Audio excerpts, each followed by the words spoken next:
এই 4 প্রকার সন্তানের উল্লেখ বিভিন্ন হাদিসের মধ্যে আছে। এক এক হাদিসে এক এক প্রকারের সন্তানের কথা বলা হয়েছে। এর মধ্যে প্রথম 1 নম্বরের সন্তান হলো শহীদের মা বাবা। কারো সন্তান যদি শহীদ হয়, ওই শহীদের মা বাবার কপাল ভালো।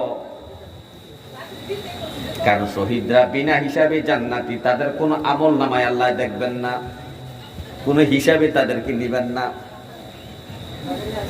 আল্লাহ তাআলা তাদেরকে ডাক দিয়ে বলবেন, হে আমার ওলিরা, উদখুলুল জান্নাত, জান্নাতের মধ্যে প্রবেশ করো বিগয়রি হিসাব। আজকে তোমাদের কোনো হিসাব নেওয়া হবে না। কারণ যেদিন শহীদ হইছ, তোমার শরীরে রক্ত জমিনে পড়ার সাথে সাথে তোমার জীবনের গুনাহগুলো মাফ হয়ে গিয়েছে, তোমার জন্য জাহান্নাম হারাম হয়ে গিয়েছে।